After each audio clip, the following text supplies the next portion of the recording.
नमस्कार दोस्तों, vision super 30 online classes में आपका हार्दिक स्वागत है। आज हम पढ़ेंगे मध्य चक्र यानी स्ट्रेस साइकिल के बारे में। तो आइए शुरू करते हैं। सबसे पहले बात करते हैं मध्य चक्र की परिभाषा की। तो इसकी परिभाषा इस प्रकार है। मादा पशु एक निश्चित समय में हीट में आता है, यानी मादा पशु एक निश्चित टाइम होता है उसमें हीट में आएगा, जिसकी नियमित पुनरावृत्ति होगी और उसकी जो नियमित पुनरावृत्ति होती है उसको हम कहते हैं मध्य चक्र। मध्य चक्र मादा जनन अंगों में नियमित होने वाला एक फिजियोलॉजिकल प्रोसेस है, यानी कि नियमित होने वाली एक कार्य की घटना है।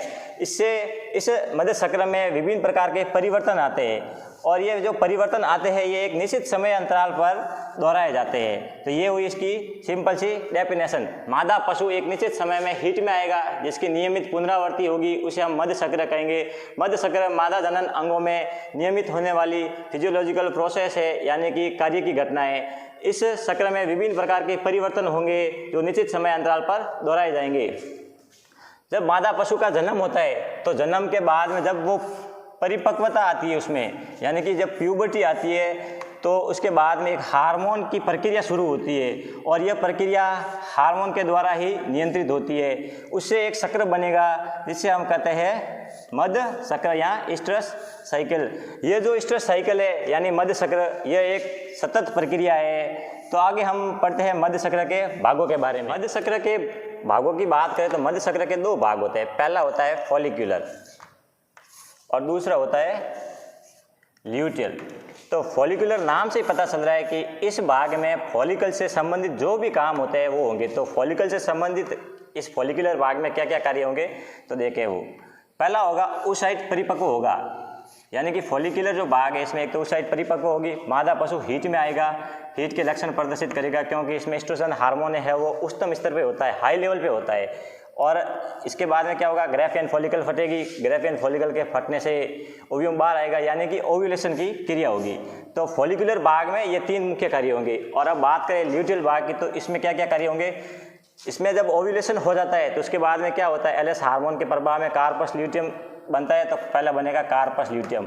तो कार्पस ल्यूटियम बनेगा तो ये क्या करेगा, प्रोजेस्टेरोन हार्मोन को स्रावित करेगा और ये प्रोजेस्टेरोन हार्मोन जब हाई लेवल पे होगा तो गर्भावस्था को बनाए रखेगा।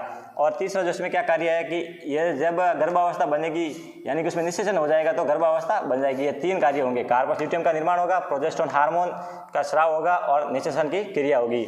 हम बात करें फॉलिकुलर भाग की तो इसकी दो अवस्थाएं होती है।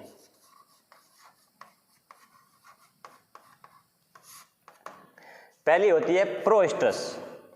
प्रो का मतलब होता है पूर्व या पहले और स्ट्रेस का मतलब होता है हीट, ताव या मध्य। तो जो हीट या जो मध्य होता है, जो मध्य से पहले की जो अवस्था होती है उसको हम कहते हैं प्रोस्ट्रस। दूसरी जो अवस्था होती है फॉलिकुलर भाग की वो होती है स्ट्रेस। स्ट्रेस का मतलब हीट या ताव या मध्य। तो जो मध्य की जो अवस्था होती है उसे हम कहते हैं स्ट्रेस। मैट स्ट्रेस होती है। अब बात करें ल्यूटियल भाग की तो इसकी भी दो अवस्थाएं होती है।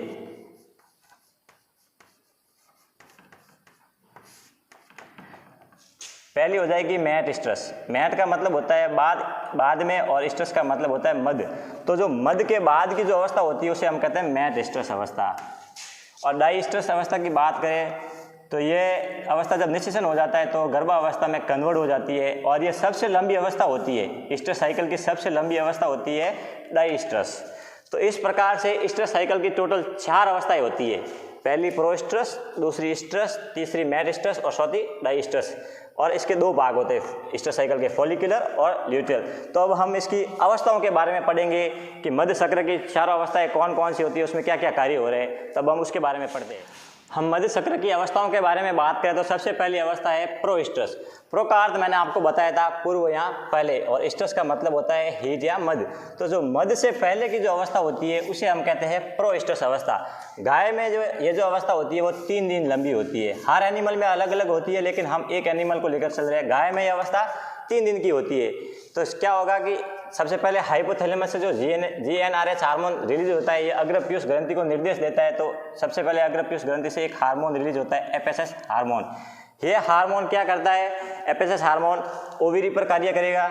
ओवरी पर कार्य करेगा तो क्या होगा, ग्राफियन फॉलिकल का निर्माण शुरू हो जाएगा। ग्राफियन फॉलिकल पूर्ण विकसित नहीं होता है, यानी कि इसका निर्माण कंप्लीट नहीं होता है, ग्रैफियन फॉलिकल का निर्माण शुरू होगा केवल। तो यहाँ पे ये देखो एफएसएच हार्मोन ओवेरी पर कार्य कर रहा है, इस पर ओवेरी पर कार्य कर रहा है, तो ग्रैफियन फॉलिकल का निर्माण शुरू हो रहा है। तो जब ग्रैफियन फॉलिकल का निर्माण शुरू होगा तो क्या होगा, थोड़ी सी मात्रा में एस्ट्रोजन हार्मोन रिलीज होगा, और जब थोड़ी सी मात्रा में एस्ट्रोजन हार्मोन रिलीज होगा तो क्या होगा, एस्ट्रोजन हार्मोन क्या करता है, हीट के लक्षण प्रकट करता है। तो हल्के हीट के लक्षण प्रदर्शित होंगे, यानी कि हीट के हल्के लक्षण प्रदर्शित होंगे। ये थी प्रोस्ट्रस अवस्था। अब हम बात करें स्ट्रस अवस्था के बारे में, तो स्ट्रस को हम हीट या मद भी कहते हैं। तो जब इस अवस्था में क्या होता है, सबसे पहले ग्रैफियन फॉलिकल पूर्ण विकसित होता है। एफएसएच हार्मोन ओवेरी पर जैसे जैसे कार्य करता है वैसे वैसे ग्रैफियन फॉलिकल पूर्ण विकसित होता जाता है। तो ग्रैफियन फॉलिकल जब पूर्ण विकसित होगा तो ये क्या कर रहा है, एस्ट्रोजन हार्मोन को रिलीज करेगा। जब ये एस्ट्रोजन हार्मोन को रिलीज करेगा तो मादा पशु में हीट के लक्षण प्रदर्शित होंगे। तो सबसे पहला काम स्ट्रेस में जो होगा वो होगा, ग्रैफियन फॉलिकल पूर्ण विकसित होगा, एस्ट्रोजन हार्मोन है वो अपनी पूर्ण क्षमता पर स्रावित होगा, और जब एस्ट्रोजन हार्मोन अपनी पूर्ण क्षमता पर स्रावित होता है तो हीट के लक्षण प्रदर्शित होते हैं। अब जैसे ही हीट के लक्षण प्रदर्शित हो गए, यहाँ तक का कार्य हो रहा था ओवेरी पर, दोनों ओवेरी पर हो रहा था, ग्रैफियन फॉलिकल बन रहे थे, विकसित हो रहे थे, एस्ट्रोजन हार्मोन पर कार्य कर रहे थे और हीट के लक्षण प्रदर्शित हो रहे थे। अब इस स्ट्रेस में और क्या होगा, जैसे जैसे इस स्ट्रेस साइकिल का स्ट्रेस जो हार्मोन है इसका लेवल बढ़ेगा, तो जैसे जैसे इसका लेवल बढ़ेगा तो ये जीएनआर हार्मोन से एक डिमांड करेगा एलएस हार्मोन की। तो जीएनआरएस हार्मोन है वो अग्रपीयूष ग्रंथि को निर्देश देगा और अग्रपीयूष ग्रंथि एलएस हार्मोन को रिलीज करेगी। ये जो एलएस हार्मोन है ये ग्रैफियन फॉलिकल पर वर्क करेगा। तो ये जब ग्रैफियन फॉलिकल पर वर्क करेगा तो ग्रैफियन फॉलिकल फट जाएगा। जब ग्रैफियन फॉलिकल फट जाएगा तो इससे क्या होगा, ओव्यूम बाहर आ जाएगा, और ओव्यूम बाहर आ जाएगा तो ये क्रिया क्या होगी, ओव्यूलेशन। तो यानी कि ओव्यूलेशन हो जाएगा। तो यहाँ तक का जो कार्य हो रहा है वो होगा स्ट्रेस में, और ये जो ग्रैफियन फॉलिकल का निर्माण शुरू हो रहा था यहाँ तक का कार्य कहाँ हो रहा था, प्रोस्ट्रस में।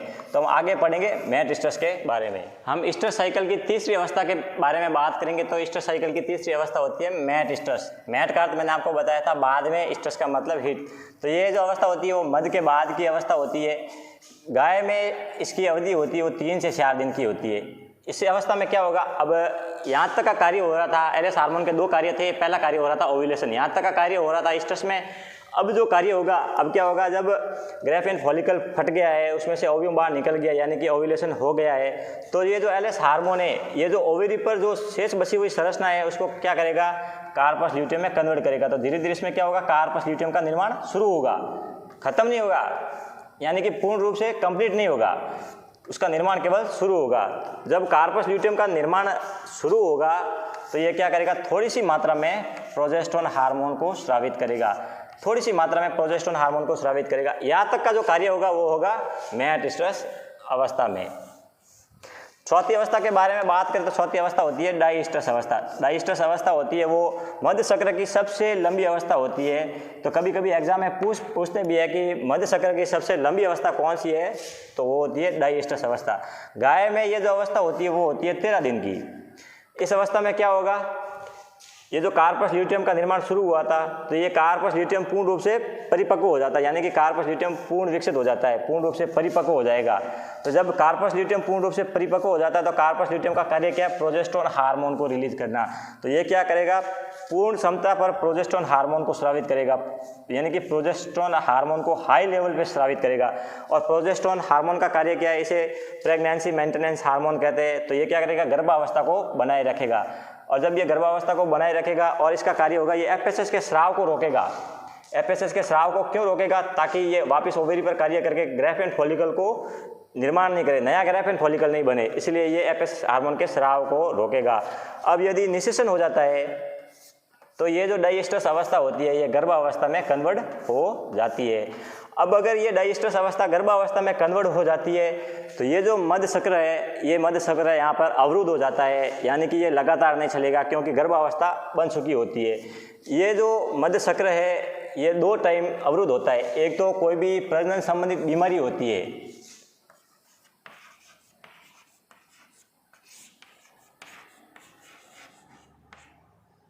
यानी कि प्रजनन संबंधित कोई भी बीमारी होगी तब ये मध्य चक्र अवरुद्ध होगा। प्रजनन संबंधित बीमारियां कौन कौन सी, जैसे फीटल मम्मीफिकेशन है, फीटल मैसिरेशन है, पायोमेट्रा है, या फिर निषेचन। जब डाइस्ट्रेस अवस्था में जब निषेचन हो जाएगा और गर्भावस्था बन जाएगी, यानी कि प्रेगनेंसी हो जाएगी, तो उसके बाद भी यह अवरुद्ध हो जाएगी।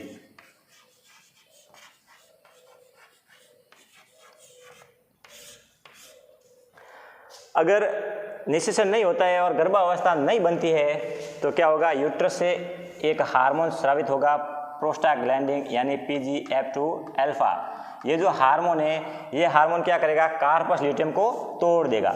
और ये जब हार्मोन है वो कार्पस ल्यूटियम को तोड़ेगा तो क्या होगा, प्रोजेस्टेरोन हार्मोन रिलीज नहीं होगा, तो वापस क्या होगा, वापस FSH हार्मोन रिलीज होगा, यानी कि जो प्रोस्टेरस अवस्था है वो वापस शुरू हो जाएगी। प्रोस्टेरस अवस्था वापस शुरू होगी, तो प्रोस्टेरस के बाद में वापस स्ट्रेस, फिर मेटास्ट्रेस, फिर डाइस्ट्रेस। तो इस प्रकार से ये जो स्ट्रेस साइकिल ये कंटिन्यू चलता रहता है। आशा करता हूँ आपको ये आज का टॉपिक पसंद आया होगा। Thank you.